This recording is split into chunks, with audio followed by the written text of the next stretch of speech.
Como parte entonces de la serie que venimos desarrollando sobre la educación o crianza de los adolescentes, vamos a hablar hoy sobre las metas, la gloria y la gracia dentro de este proceso formativo. Como texto de introducción vamos a utilizar está en Romanos capítulo 11, versículo 36, que dice: porque de Él, por Él y para Él son todas las cosas. A Él sea la gloria por los siglos de los siglos. Amén. El origen, el propósito y la finalidad última.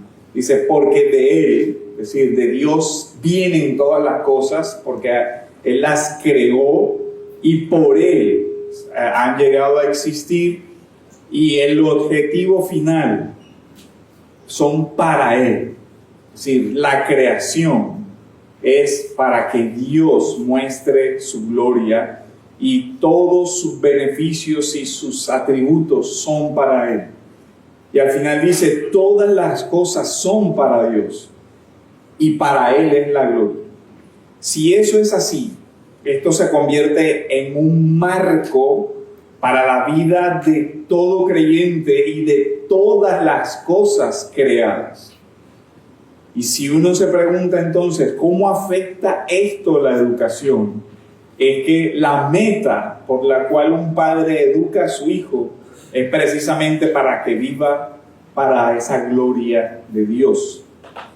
Corintios, en el capítulo 10, versículo 31, también dice: si, pues, coméis o bebéis, o hacéis otra cosa, hacedlo todo para la gloria de Dios. ¿Qué decimos entonces? Que el fin supremo de la educación cristiana es la gloria de Dios, y derivada de la gloria de Dios, el gozo en Dios.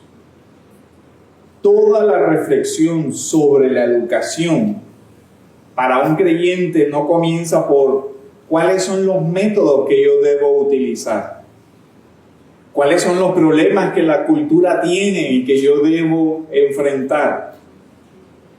La pregunta principal es la pregunta del fin. ¿Cuál es el fin que yo como padre debería perseguir?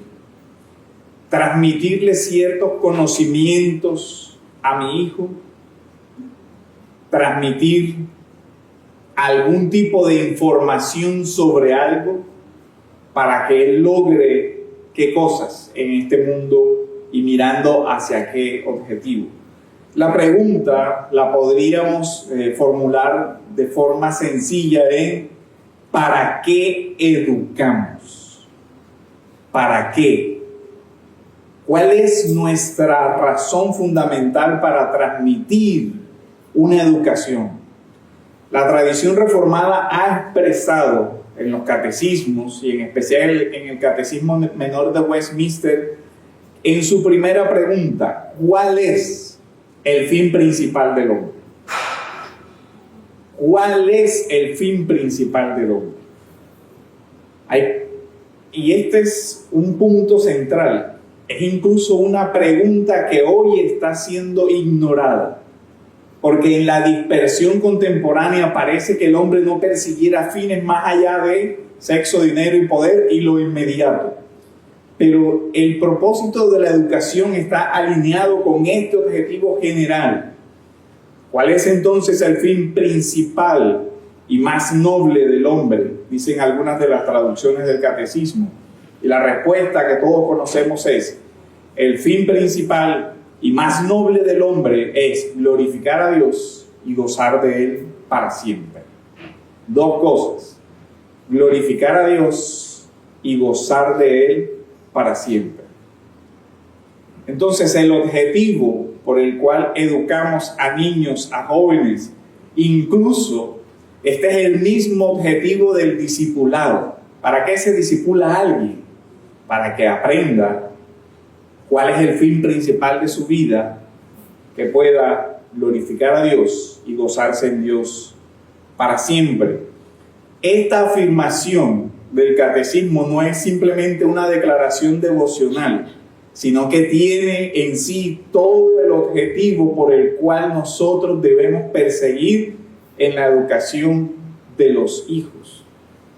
¿Cuál es ese objetivo? Que ellos aprendan a ver a Dios como el bien más alto y que se gocen en Él. Dios como el fin principal de todas las cosas. Ahora, ¿qué es lo que está pasando con la educación cristiana y con la educación en general? Que como el fin principal se ha dispersado, no hay algo que una todos los otros fines secundarios. Entonces la educación se ha fragmentado y ha perdido su orientación, ha perdido el norte, y en general esa orientación se ha limitado a lo horizontal a lo material de este mundo. ¿Para qué educo a mis hijos? La primera pregunta, ¿para qué? Para que tengan dinero, para que tengan un buen empleo, para que sean esto, para que sean lo otro. Y por lo general esos fines son fines nada más dentro de lo terrenal. ¿Para qué lo educo? Porque es que yo quiero que mi hijo sea un gran profesional, que le sirva a esta sociedad, etcétera, etcétera. Pero esos fines terrenales o esos fines que deberían estar subordinados al fin principal se desordenan. ¿Por qué? Porque no se observan y no se evalúan a la luz del fin principal.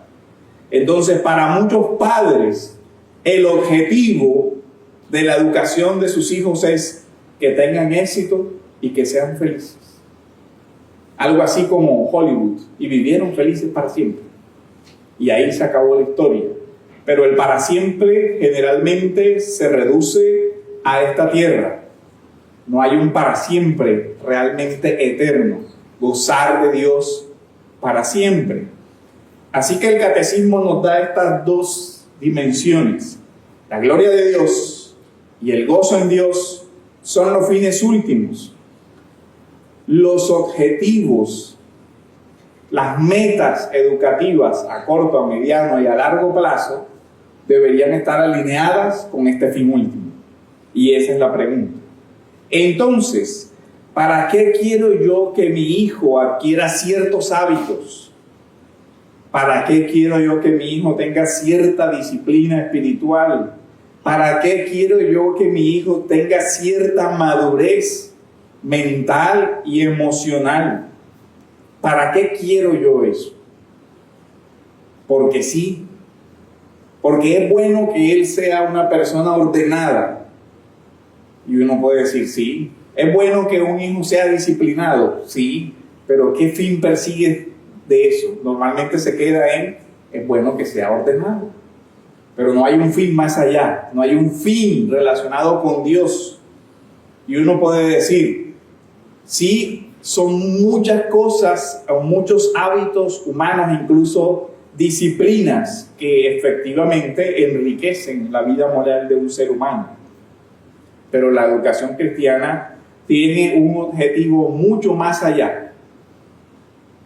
La educación moral, sentimental, de las emociones, de los afectos del creyente, tiene como un objetivo una conformación a Cristo, una reorientación o reforma del corazón que implique la mente y el señorío de Cristo, de tal manera que el joven aprenda a amar a Dios, a desear a Dios y encontrar en Dios su fin supremo.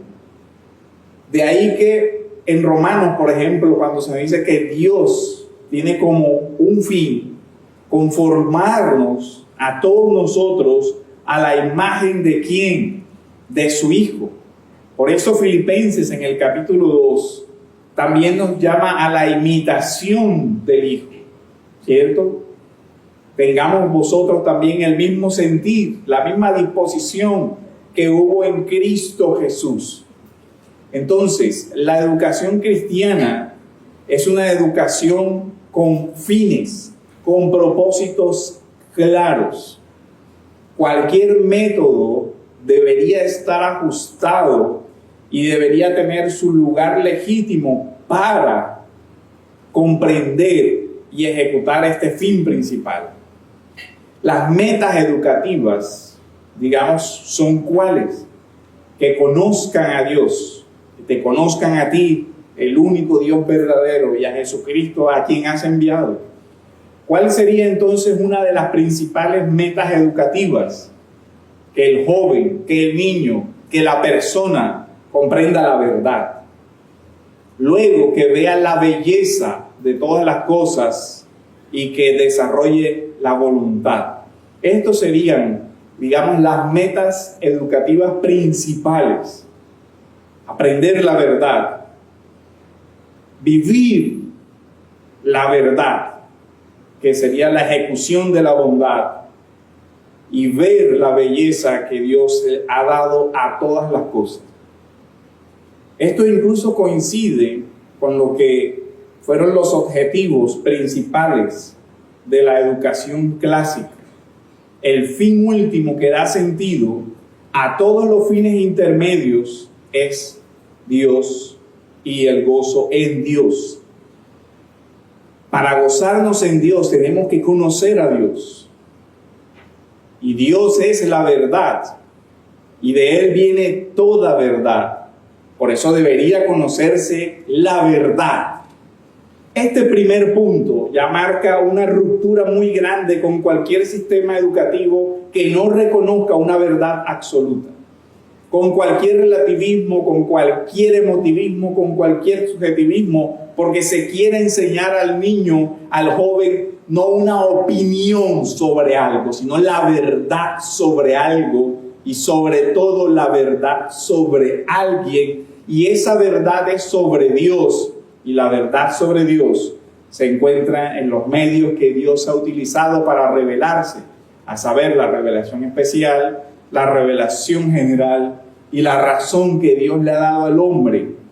Entonces, estas circunstancias moldean. Entonces, objetivos: verdad, bondad, belleza. Verdad, bondad, belleza. La verdad, conocer a Dios y conocer la realidad creada, ¿cierto? Conocemos a Dios y por medio de Dios vemos todas las cosas. C.S. Lewis tenía una frase muy interesante. Le decía: creo en el cristianismo como creo en el sol. Dice, no solamente porque lo veo, sino porque a través de él veo todas las cosas. El objetivo de la educación cristiana es ese. No solo que el hombre vea la creación, sino que vea la creación a los ojos de Dios o con los ojos de la iluminación divina. Que por medio de las verdades reveladas veamos todas las cosas creadas y podamos interpretar entonces correctamente todo lo que existe en este mundo. De esta manera, la educación tendrá una coherencia y tendrá un sentido.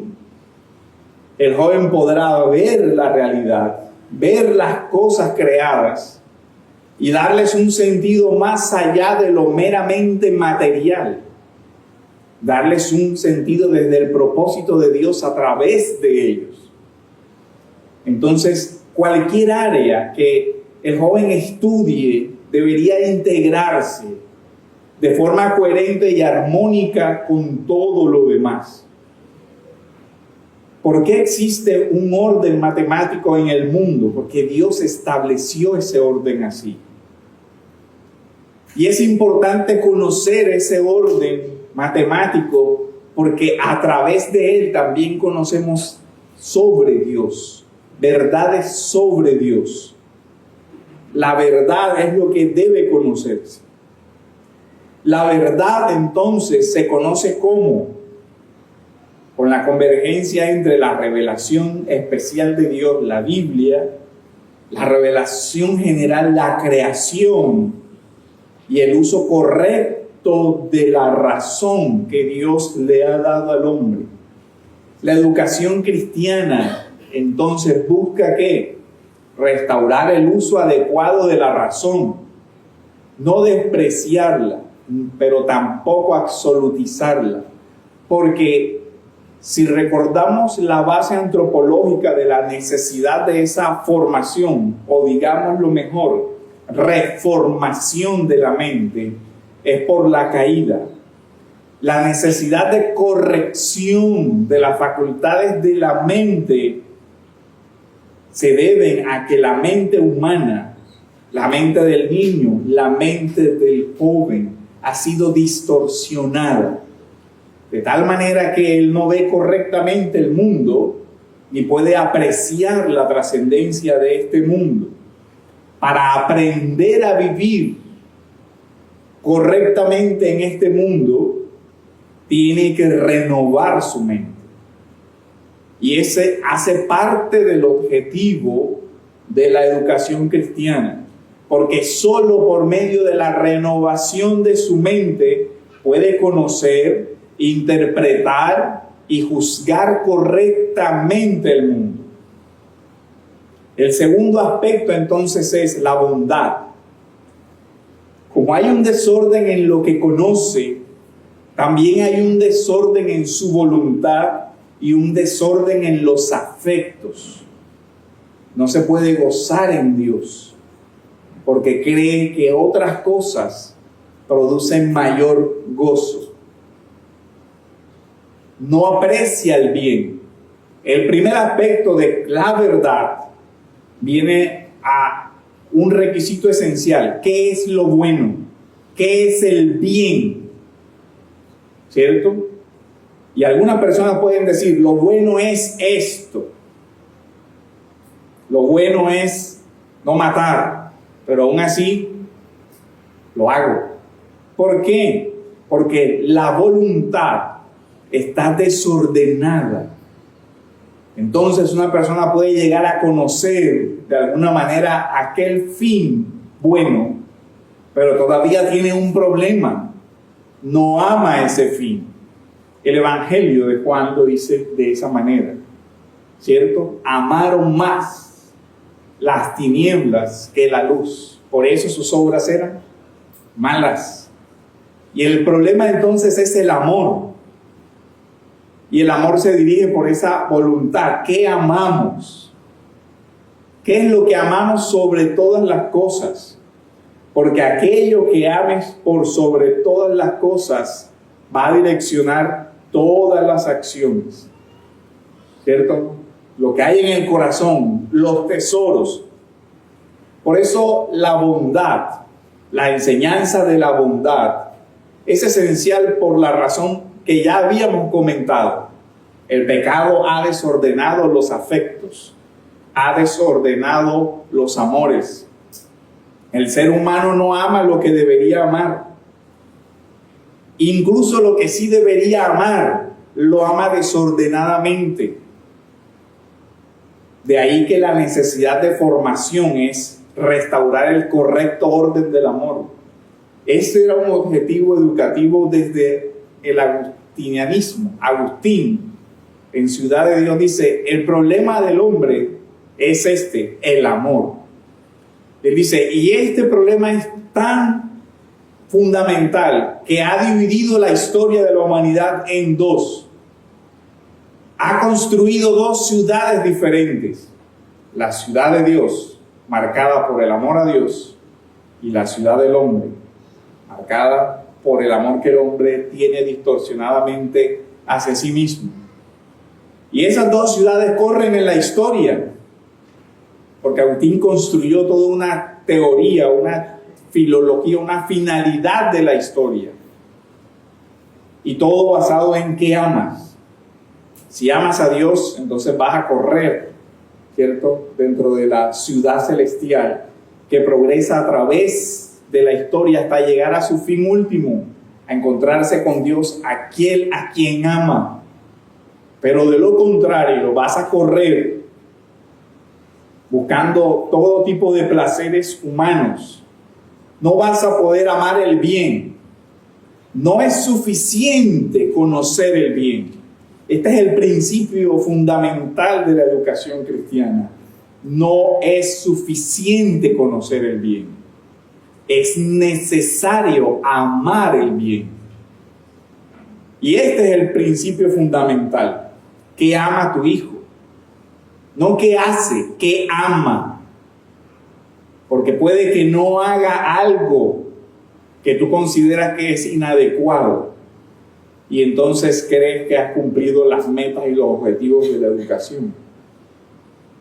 Incluso puede que él entienda muchas cosas. Conoce, ¿cierto? Sabe ciertas verdades.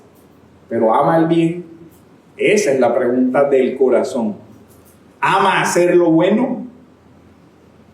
¿O hace lo bueno por miedo, por culpa, porque le toca, por conveniencia, por cualquier razón que no es amor al bien?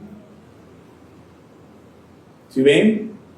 El Señor dice, si me amáis, guardad mis mandamientos. Pero no se puede decir, si guardo los mandamientos, lastimosamente no siempre significa que le ama. Pablo lo dice en los Corintios. Algunas personas pueden dar sus bienes, su vida. ¿Y qué? Si no ama a Dios, eso es ruido en el mundo, pero no es nada valioso para el mundo. Para el mundo de acuerdo al estándar divino. Por supuesto que si alguien hace alguna cosa buena dentro de los estándares humanos y beneficia a la sociedad, como el que descubre una vacuna y la dona para que todo el mundo pueda vivir mejor, uno diría, bueno, dentro de los fines temporales ha hecho algo relativamente bueno. Pero si eso no lo hizo por un amor al bien, sino por un amor a su propia gloria, ya uno dice, realmente el objetivo que él perseguía no era amar el bien, no era desear lo justo y rechazar lo malo. Podemos decir entonces, Dios revela lo bueno en su ley. Ok, pero ahora viene el problema.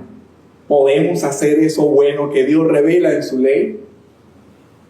Por eso las metas no pueden estar desligadas de la gracia, porque solo la gracia capacita para que el corazón se deleite en Dios. Solo la gracia capacita para que amemos a Dios, para que busquemos su gloria y buscando su gloria tengamos gozo. Solo de esa manera, de ahí que ninguna meta educativa real, profunda, se puede conseguir sin la gracia de Dios. De ahí que el padre cristiano entonces entiende la limitación de su función, ¿cierto? Podría ayudarle a conocer la verdad.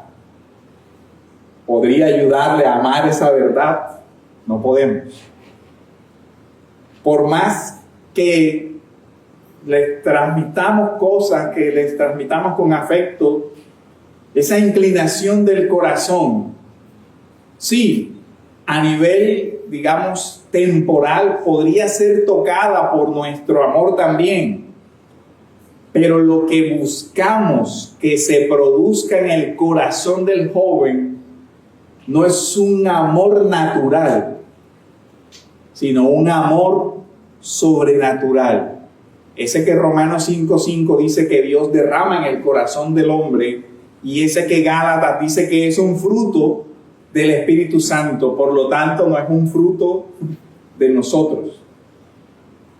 Eso termina siendo alentador y para los que nos cuesta soltar el control, devastador. Si yo quiero controlar ese fruto, eso va a ser bien estresante el resto de la vida. Pero si yo confío en la gracia de Dios, entonces sé que aquello que es imposible para mí, es posible para Dios. Y aún no descanse en eso. Señor, voy a enfocarme en los fines y en la forma como tú me dices que lo haga, pero entendiendo que solo tú puedes producir el verdadero afecto, amor hacia ti, y que por medio del amor a ti amemos todas las otras cosas. Eso no lo puede hacer el hombre.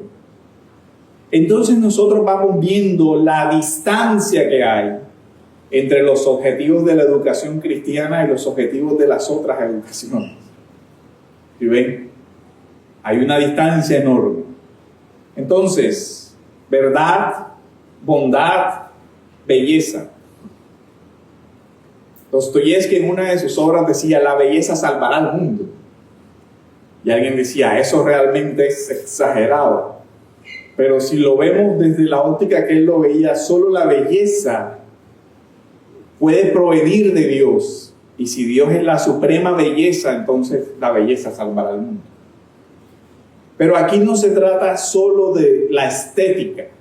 Por supuesto que también la implica. Y la implica ¿por qué? Porque para la Biblia la belleza no está separada de la verdad. Pero para nuestro mundo sí. Entonces se dice, como la verdad es relativa, adivinen qué, la belleza es relativa. Pero si tú dices, no, la verdad es Dios, y Dios revela un orden en su creación, entonces la belleza tampoco es un relativismo, sino que la belleza unida o va unida a la verdad. Y de hecho, en el lenguaje uno ve eso, incluso en la moral se ve. ¿No ha notado, por ejemplo, que cuando los niños ven algo malo, dicen, eso se ve feo? Hacer eso es feo. Y dice, ¿por qué el niño une esos dos conceptos? Papá, es que eso se ve feo. Ve a un hombre y un hombre dice, eso se ve feo. ¿Cierto? ¿Por qué tiene esa repulsión? ¿Por qué ciertas cosas nos producen repugnancia? Porque Dios ha puesto en el corazón del hombre esa ley de que lo horrendo a sus ojos también termine siendo horrendo a nuestros ojos. Ahora, ¿qué ha sucedido con eso? Esa sensibilidad a lo bello ha sido desorientada, destruida por estos modelos educativos que a cualquier cosa le llaman bello. ¿Recuerdan cuando vimos el tema del arte? Una gran exposición de arte, un urinal. Eso es lo que nuestra sociedad posmoderna le llama bello. Y uno puede decir, ¿realmente qué es lo que estamos enseñando? La belleza ocupa un lugar tan central en la formación del ser humano. ¿Por qué? Porque en ella el ser humano tiene deleite. Gozar a Dios para siempre, ¿cierto? ¿Quién nos dio esa capacidad de ver la belleza de la creación o de ver la belleza de ciertas acciones humanas que reflejan la verdad de Dios y apreciarla, ser sensibles a eso? Y eso también es otra cosa, la sensibilidad del alma ha sido grandemente afectada. La verdad va unida a la belleza. ¿O no es cierto que si usted escucha un discurso donde se le presentan verdades, pero muy mal presentado, le causa mayor dificultad? Si usted ve un discurso ordenado y uno desordenado, ¿qué le causa mayor dificultad? Si hay una verdad bien expresada, el alma humana la recibe mejor, ¿cierto? Todos lo sabemos. Imagínense aquí un concierto de tambores y yo tratando de hablarles. ¿Cómo se siente eso? Bueno, ya lo sentimos una vez, ya no me acordaba. ¿Se acuerdan? Se siente raro porque dice uno, estoy tratando de percibir esa verdad, pero este ruido aquí no me deja. Bueno, así vive el hombre en el mundo, así viven los jóvenes en el mundo. Estamos los padres tratando de que vean la belleza de ciertas verdades, pero el ruido ensordecedor del mundo, de las pantallas, del cine, de todo eso, de los placeres, de los pecados, oscurece que ellos puedan ver esa belleza. Nuestro objetivo entonces es eso. Pero repito, verdad, bondad y belleza van unidas. ¿A qué cosa? Al fin principal. Porque si se desligan de eso, genera un problema. Incluso estas mismas verdades se trataron de aplicar a la educación clásica sin la luz del cristianismo. ¿Y qué pasó?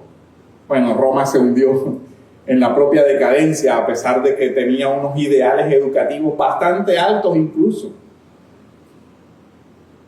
Lograron conocer muchas cosas, sí, pero amaron el bien, no. Entonces, aquí viene el problema. Estos fines no se pueden separar del fin principal, porque si se separan, se distorsionan. Y si se distorsionan, ya no tienen el valor que deberían tener. Entonces la verdad se vuelve fría y abstracta. La bondad se vuelve en un moralismo. Y la belleza en un mero sentido de lo estético, porque se desordena. Entonces nosotros vemos que el joven debe ser guiado por la verdad de Dios, amar esa verdad, para que pueda vivir en bondad y deleitarse en esa verdad. Entonces, ¿cuál es la meta principal? Formar los amores correctos, que ame la verdad de Dios y que ame todas las cosas creadas de acuerdo al orden divino, que tenga los amores en orden, amar a Dios sobre todas las cosas y después al prójimo como a ti mismo. Hay un orden en el amor. Y hoy todo eso se ha perdido, o todo eso se ha desorientado. Se confunde amor con pasión desordenada, con animalidad.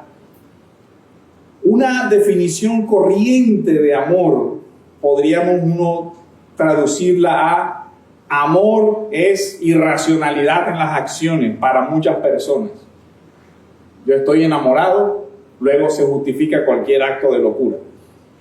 No es así. Porque el verdadero amor va unido a la verdad, ¿cierto? Eso es lo que uno ve cuando habla Pablo en Corintios. El verdadero amor hace lo bueno, pero antes de hacerlo debe conocerlo, para que ame todo eso. De ahí que la reorientación de la educación no es reorientación de la conducta, sino reorientación del verdadero amor. Eso es un reto mucho más grande que transmitir una lista de contenido de temas. El objetivo es que esta persona, que este joven, ame a Dios y que ame todas las cosas de forma correcta. Ese es el gran mandamiento de la ley de Dios. Entonces, lo que estamos hablando aquí es de formar el alma humana para que conozca la verdad, la bondad y la belleza. Y estas tres dimensiones corresponden ¿a qué? Al entendimiento, la verdad, el intelecto, la mente, la razón debe ser edificada, ¿cierto? ¿Para qué? Para que la bondad pueda ser ejecutada.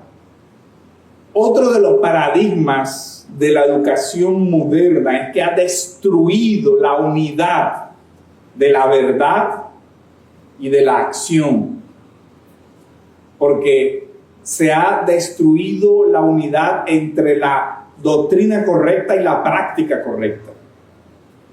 Incluso en las iglesias dice: usted tiene que hablar de cosas prácticas, ¿cierto? Lo práctico. Y uno dice, ¿cómo llegas a esto sin haber pasado por la verdad? Si eso se hace, termina en pragmatismo. Ah, esto funcionó. Luego entonces, esto es verdadero. Lo que funciona es verdadero. ¿Será?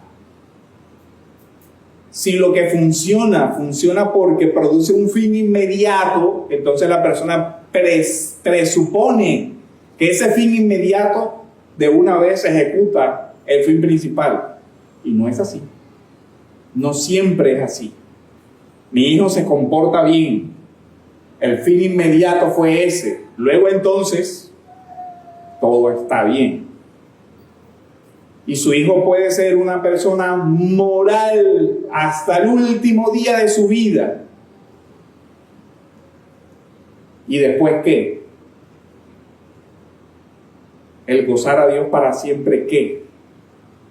Nunca amó a Dios, pero hizo muchas cosas buenas. Vivió una vida incluso más recta que muchos creyentes. Una vida ejemplar, ponga todo lo que quiera. Pero al final, esa es una vida vacía. Como dice Pablo, un címbalo que retiñe, algo que hizo ruido en el mundo. Quizás un ruido más o menos armónico, pero al final, ¿qué va a pasar con esa persona? Es la verdad que entendemos la que debe orientar la voluntad. ¿Sí ven? Para la bondad, la voluntad y los afectos.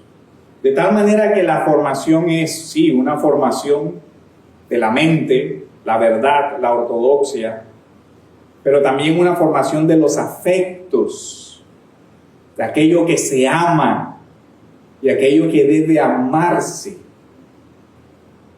Y a veces, dentro de la educación, se llega a suponer que si se logra esto, ya se logró el todo. Pero los afectos no son tratados.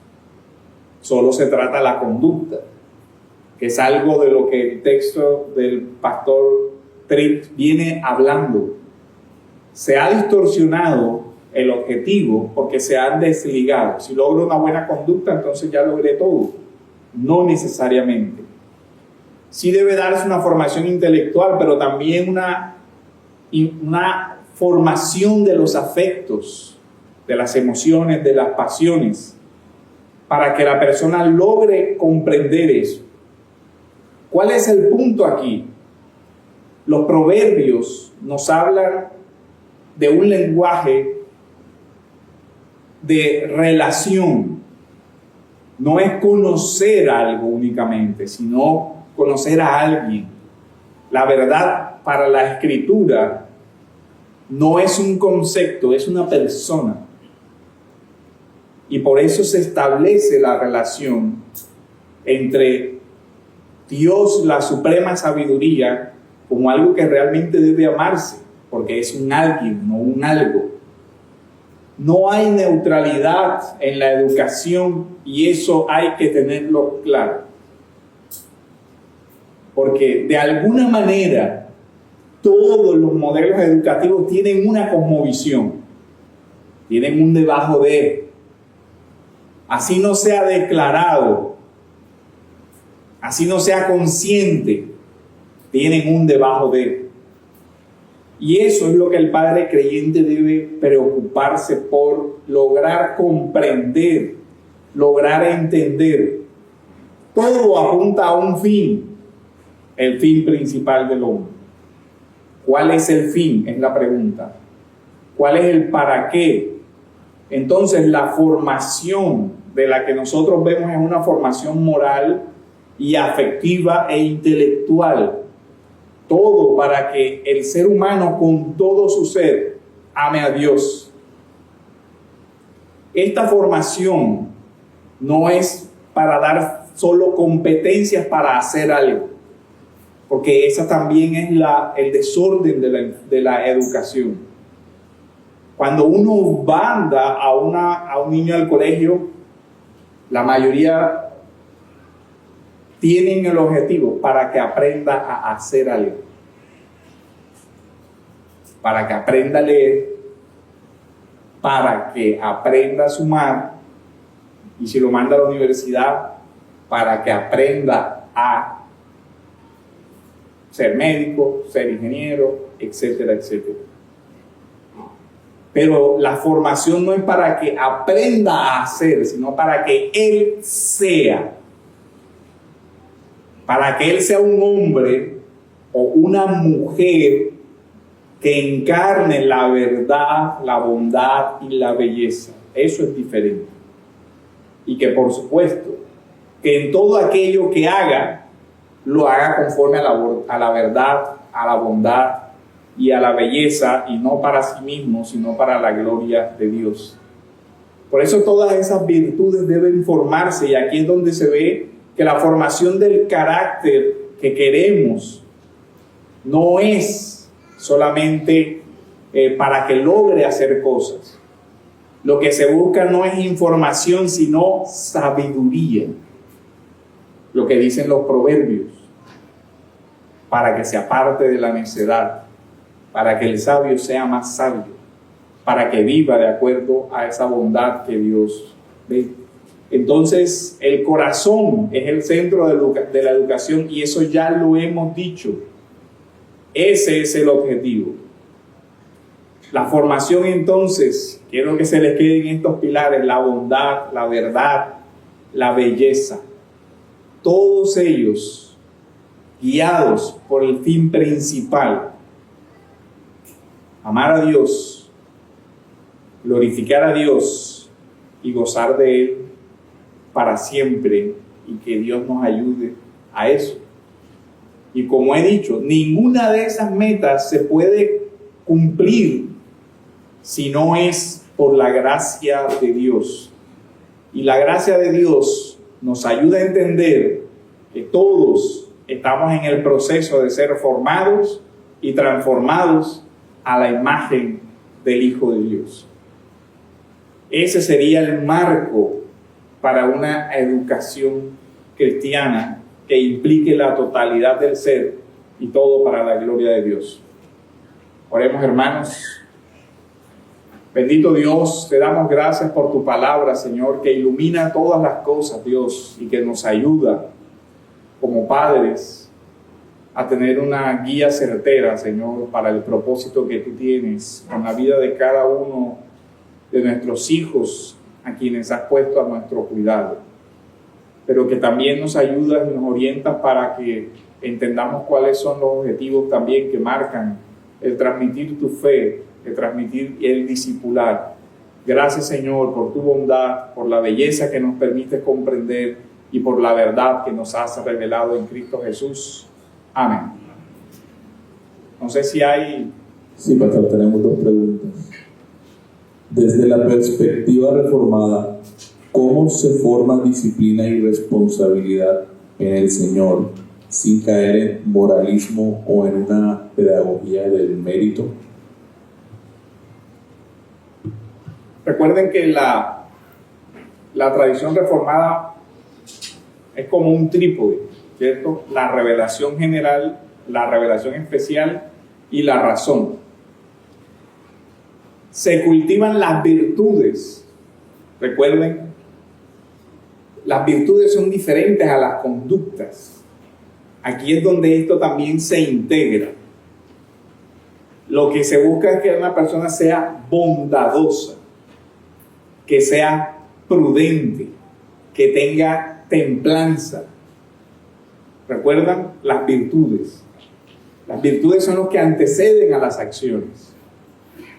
El problema es que esa educación de virtudes, que es una conformación del alma, se perdió dentro de los objetivos educativos.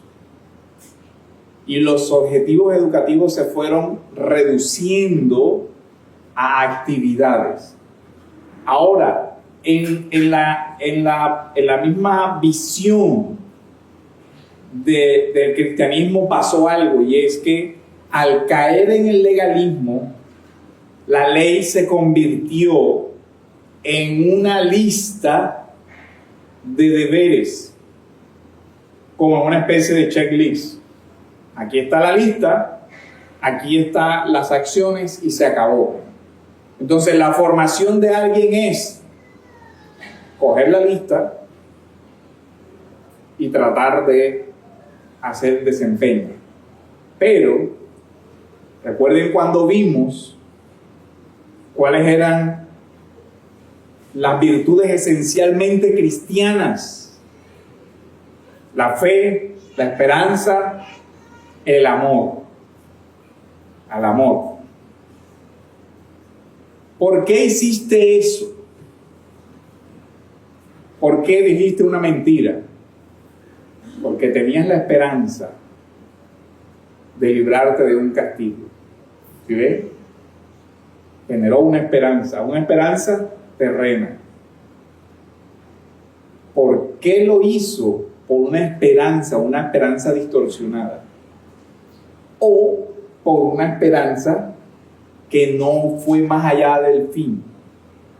¿Por qué ganaste el año?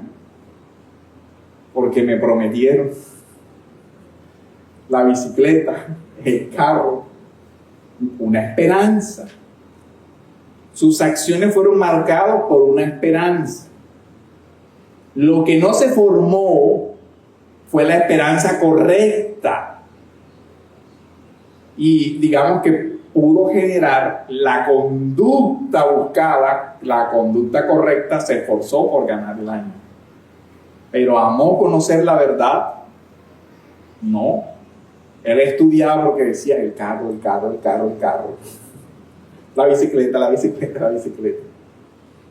Entonces, ¿qué enseñó el padre ahí? Como fin. ¿Cuál fue el fin que yo le tracé? ¿Vas a amar la verdad?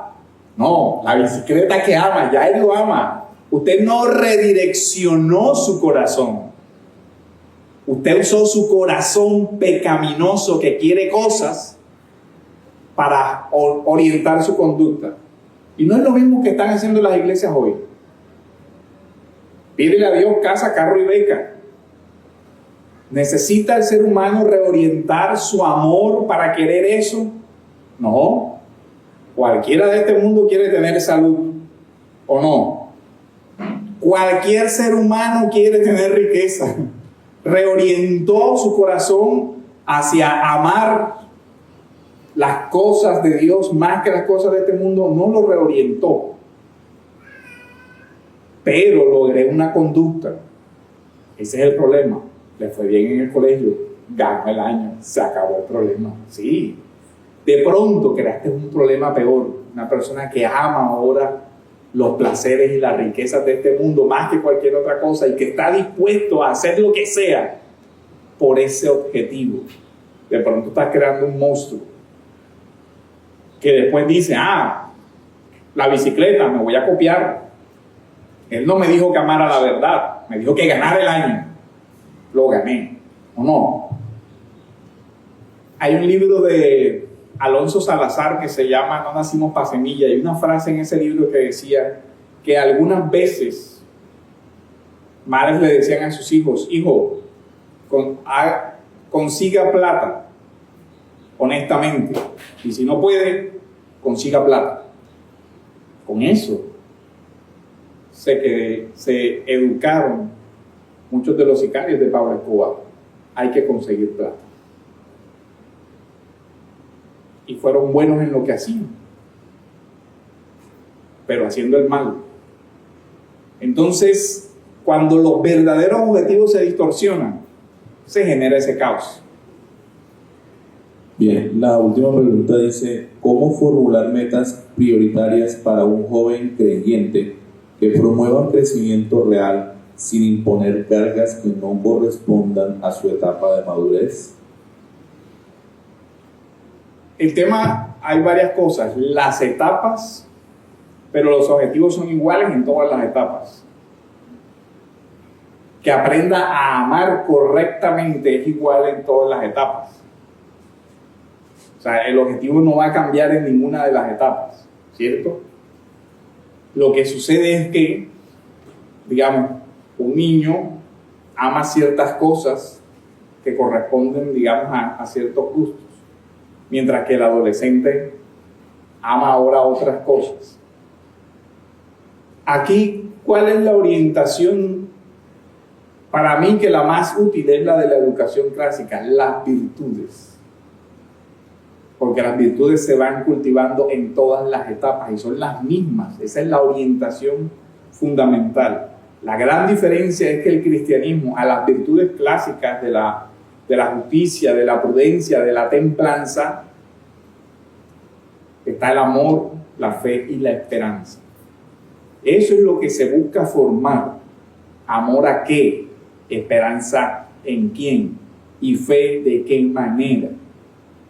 Cuando eso se tiene claro, entonces los métodos se van a ajustar a eso.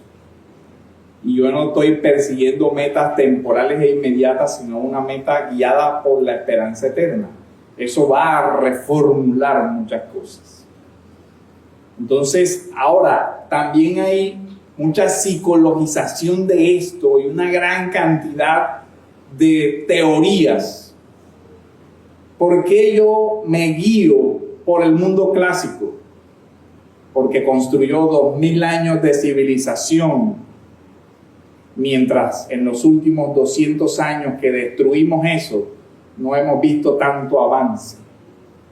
Así que yo pienso que toda la historia de esa formación, desde los griegos hasta la Edad Media, produjo mejores hombres que todas las teorías de los últimos 200 años a partir de Freud y todo ese tema.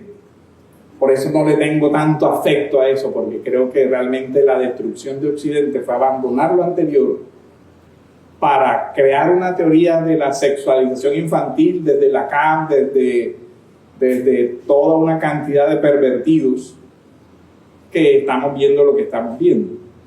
Entonces sí sería interesante que se rescatara todo eso que ha moldeado el mundo antiguo y el moderno, pero que la decadencia de eso hace una diferencia.